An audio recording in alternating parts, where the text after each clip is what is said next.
دیکھیں law and order situation تو ویسے ہی پورے ملک میں اپ ڈاؤن ہوتا رہتا ہے، کہیں کراچی میں، کہیں لاہور میں، کہیں کوئٹہ میں۔ ہم اس ملک سے الگ نہیں ہیں تو ظاہر ہے وہاں کے یہاں کے اثرات وہاں بھی آ سکتے ہیں۔ تو لوگوں میں وہاں ایک سوچ ہے، ایک فکر ہے، اور لوگ حساس بھی ہیں، اور ان کے سوچ اور فکر کو آپ طاقت کے زور سے دبا تو نہیں سکتے ہیں۔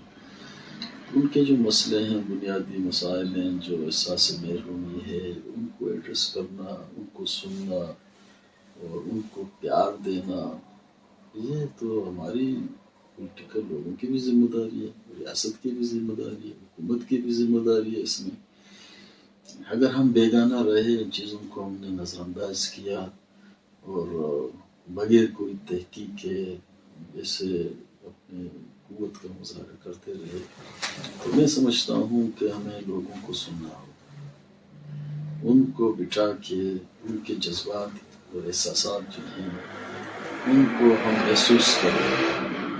اگر ہم ایسے اپنے خواب میں ہوں گے کہ وہ سارے چیز ٹھیک ہیں، یا نوجوان ہیں، اگر ان کے روزگار نہیں ہے تو اس کو سنو۔ اگر کوئی کسی کا بیٹا بیمار ہے، علاج نہیں ہے، آپ محسوس کریں اس کو۔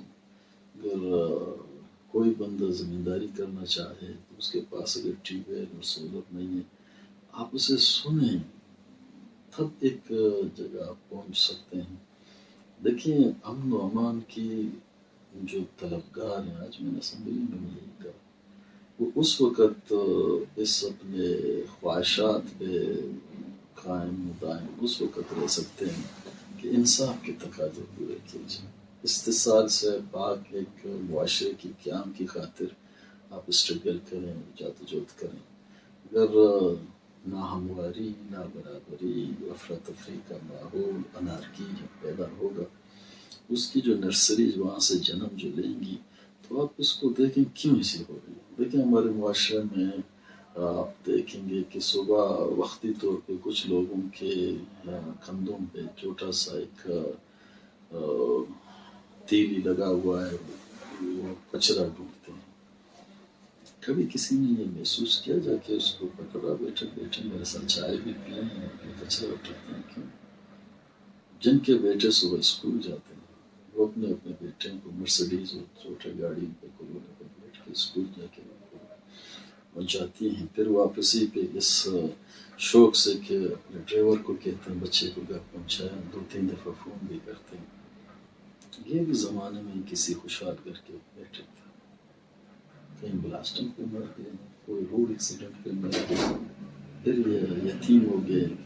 ان سارے یتیموں کو اگر آپ اکٹھے کریں، لاکھوں کی تعداد میں ہوتی۔ اب ریاست کی ذمہ داری ہے کہ ان کو پالش کرے، ان کو ڈاکٹر بنائے، ان کو انجینئر بنائے، اور اس معاشرے میں یہ سائنسدان بھی بنائیں کہ تحقیق بھی کریں گے، ریسرچ بھی کریں گے۔ لیکن اگر ان چیزوں کو نظر انداز کیا گیا اور اس نقطۂ نظر پہ چیزوں کو دیکھا گیا کہ ان سے ہم نفرت کریں، ہماری گاڑی کو صفائی کر رہے ہیں 2 روپے کی خاطر ہم کہتے ہیں ہاتھ نہیں لگائیں، تو یہ ایک اچھے جو ترقی یافتہ ملک ہیں اور جو تعمیری طور پہ چیزوں کو لے کے آگے جانا چاہتے ہیں، ان کا شعر نہیں ہے۔ اگر اس کو، ان لوگوں کو، اس بڑی تعداد کو کوئی دوسرے لوگوں کے ہاتھ میں آئے اور ان کو پالش کر کے، تو اس معاشرے سے انتقام لیں گے چھوٹے بچے، تو لوگ معاشرے سے انتقام لیں گے کہ ہمارے ساتھ کسی نے تعاون کیا۔ جب جو بڑے ہوں گے تو ذہن ان کے اتنی نفرت انگیز حد تک آگے بڑھے گی، اس کے جو حوالے سے تو میں یہی سمجھتا ہوں کہ ایک نئی شروع جیسے کہ آپ کا سوال تھا کہ لان اینڈ سچویشن، تو لان اینڈ سچویشن مل کے آپ ایک پرامن ماحول بنا سکتے ہیں۔ وہ کسی ایک طبقے کا مخصوص یا کوئی پولیس کی ذمہ داری یا کوئی دوسرے کی ذمہ داری، یہ سب مل کے عوام کو اعتماد میں لے کے اور ان کے بنیادی مسئلوں کو سن کے اور اسی نہیں ہے کہ کوئی چیز ناممکن ہے. جنوبی ایشیا میں زیادہ حالات خراب ہوئے. اس کی وجہ کیا ہے؟ اس کی بنیادی وجہ جب یہاں لوگ ملک اور افلاس سے تکلیفی میں دو چار ہوتے ہیں، کوئی بندہ اپنی مقاصد حاصل کرنے کے لیے ان کو کیش کر سکتا ہے. تو ہم سمجھتے ہیں بجائے کہ ہم دوسروں پہ تنقید کریں کہ یہ لوگ پلانے کا ایجنٹ بن گیا، یہ لوگ پلانے کے لیے کام کر رہے، ہم سارے لوگوں کو اپنا ایجنٹ کیوں نہیں بنائیں؟ اس ملک کا کیوں نہیں بنائیں؟ اس ملک کی بہتر خدمت کے لیے کیوں نہیں سوچیں؟ لیکن یہاں تو ایسی حالت پیدا کیے گئے ہیں کہ اب بھی 70 سال کے بعد ہم ایک قوم نہیں بن سکے. اس کی وجوہات کی ذمہ دار میں ہوں، بلوچ ہے، پشتون ہے، پنجابی ہے، سندھی ہے، سراکی، کون اس کی ذمہ دار؟ تو یہ کیوں نہیں ہو سکے؟ میں یہ سمجھتا ہوں جو پالیسی میکر ادارے ہیں، جو پالیسی بناتے ہیں، جو ان کے ٹینکس ہیں، وہ جو سوچتے ہیں، جو چیزوں پہ ریئلائز کرنی چاہیے، ری تھنک کرنی چاہیے، ریوزٹ کرنی چاہیے ان چیزوں کو، تاکہ بہتر سے بہتر چیز اپنا شیپ نکل جائے. تو ایسی چیز نہیں ہے کہ کہیں جگہ تباہی ہوتی ہے پھر وہاں ہم نہیں ہوتے. کل افغانستان کا کچھ اور حالت ہے، آج کچھ اور حالت ہے. عراق کا کچھ اور حالت ہے، آج کچھ حالت ہے. وقت بدلتا جاتا ہے، لیکن وقت کے ساتھ انسان قومیں اپنے آپ کو بدلیں گی. ایک نیا شیپ کے ساتھ، ایک نئے ولولے کے ساتھ، ایک نئے سوچ اور نئے فکر کے ساتھ چیزیں لے آئیں. تو ہماری کوشش یہی رہتی ہے کہ ہم اپنے علاقے میں پرامن ماحول پیدا کریں، پیسفل ماحول پیدا کریں، کیونکہ جب امن نہیں ہوگا، نہ ایجوکیشن ہوگا، نہ ڈیولپمنٹ ہوگا، نہ کوئی بندہ کاروبار کر سکتا. اس کے لیے امن اولویت درجہ رکھتی ہے اس پہ. لیکن پولیٹیکل پارٹی کی 25% ذمہ داری ہے، 25% علماء کی ذمہ داری ہے، 25% لوگوں کی ماں باپوں کی ذمہ داری ہے. تو کم سے کم اب دے دیں 25 سے 30% ریاست بھی اپنی ذمہ داری ہے. تو ریاست کی تعریف کیا ہے؟ جب کہیں کسی زمین پہ تو ریاست بن نہیں سکتی ہے. زمین پہ تو بن سکتی ہے، جھنڈا بھی اب لگا سکتے ہیں، لیکن جہاں انسانوں کی آبادی نہ ہو آپ اس کو ریاست کا نام تو نہیں دے سکتے. تو ریاست انسانوں نے بنایا، انسانوں نے ڈیزائن کی اس کی، اور اس ڈیزائن میں لوگوں کی بہتری کی خاطر ایک سوچ پیدا ہوا. بہت سے لوگ دنیا میں 210 کنٹریز جو ہیں، بہت سے لوگ ایسے امن کے گہوارے میں زندگی گزار رہے ہیں. کسی کو نہ اپنی ایجوکیشن کا فکر ہے، نہ کسی کو اپنے علاج کا فکر ہے، نہ کسی کو اپنی تحفظ کا فکر ہے. وہاں ایسا سسٹم بنایا گیا ہے کہ سارے اس سسٹم میں، اس چین میں آئے ہوئے ہیں، اس چیز میں آگے بڑھ رہے ہیں. ہم اس خطے میں بیٹھ کے خواہشات کے غلام ہوں گے. انسانیت کے جو درجات ہیں ہم ان سے بالکل کوسوں دور چلے گئے. تو اسی لیے جو صرف زن ایک دنیا ہم بنانا چاہتے ہیں کچھ حاصل نہیں ہو سکتی ہے. ہم انسانیت کی بیس میں بنائیں، قلعہ بنائیں، تعمیر کریں وہ سی چیزوں کو آنے والے نسل کے لیے. وہ قومیں آگے بڑھ گئی ہے جہاں سے لوگوں نے آنے والے نسل کے لیے سوچا. ہم اپنے پیٹ کی خاطر جب سوچتے ہیں تو چیزیں آگے نہیں بڑھتی ہیں اور ایسے انارکی پیدا ہوتی ہے.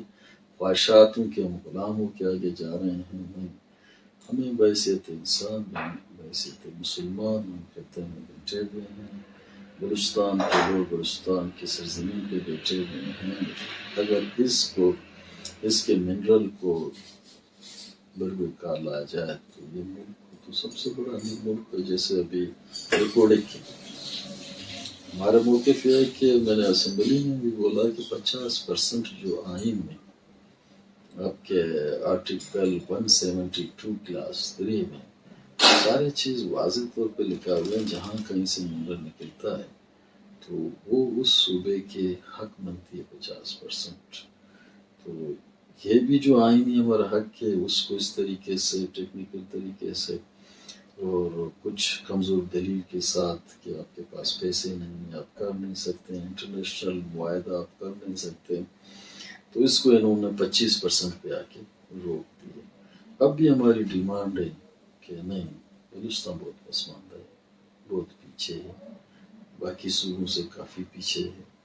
تو اس کی جو پسماندگی، غربت، منتشر آبادی، تو اس کو آپ ایک دفعہ 50% چھوڑیں کہ یہ بھی باقی صوبوں کے برابر پہ آ جائے. اس کے بعد اگر آپ پورے ملک کے لون دینا چاہتے ہیں تو ٹھیک ہے، لیکن اگر جس کے پیٹ میں ایک روٹی کی اپنی گنجائش ہے آپ اس کو کاٹ کے کہیں دوسرے کو دینا چاہتے ہیں تو میں سمجھتا ہوں یہ تو ایک زیادتی ہوگی.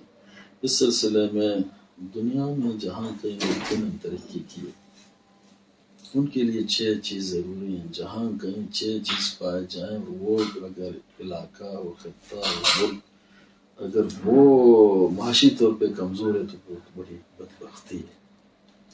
جیسے کہ ایسی ریاست ایسی ملک سے کوسٹ موجود ہو، سمندر موجود ہو، لائف اسٹاک موجود ہو، زراعت موجود ہے، اس کی بارڈر بین الاقوامی دنیا سے لگیں، آب و ہوا اس کا مختلف ہو اور زمین کے نیچے منرل بھی ہو، ایسے اگر خطہ غریب ہو یہ تو بہت بہت ظلم اور بہت ہوا. آپ سنگاپور کو دیکھیں جہاں سے ایگریکلچر کا ایک چھوٹا سا آپ کو پتہ بھی نظر نہیں آتا سنگاپور میں، لیکن انہوں نے ٹیکنالوجی کو اپنے ایسے آگے بڑھا، ہیلتھ کو انہوں نے ایسے آگے لے کے گئے. دنیا جہاں پہ کہیں بیمار ہوتا ہے سنگاپور ہم جاتے ہیں اپنے علاج کے لیے.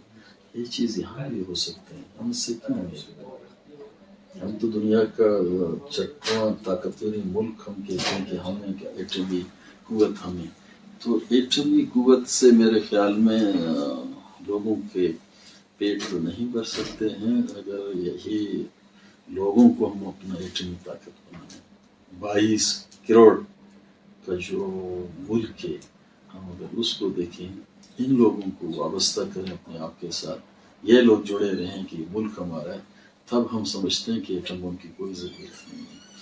ایٹم بم رشیا کے پاس بہت بڑے پیمانے پہ، لیکن وہ ایٹم بم تو رشیا کو متحدہ رشیا کو سوویت یونین کو تو بچا تو نہیں سکے. تو ہم یہی سمجھتے ہیں کہ اسلحہ کی دوڑ کی ریس میں اس خطے میں بجائے ہم ایجوکیشن ہیلتھ پہ اگر یہ پیسے خرچ کریں، روزگار کے مواقع پیدا کریں، یہاں کارخانہ لگائیں، یہ چیزیں اس ملک کے آنے والے وقتوں میں اس کے پلر جو ہیں وہ مضبوط ہوں گے. سر صاحب آپ نے بہت بہترین کلیہ بتایا یہاں پہ کہ امن و امان، لا اینڈ آرڈر کیسے کنٹرول ہو. اس کلیہ پہ ہم سمجھتے ہیں ہمارے عوام، ماں باپ، ریاست سب عمل کرے تو ایک پرامن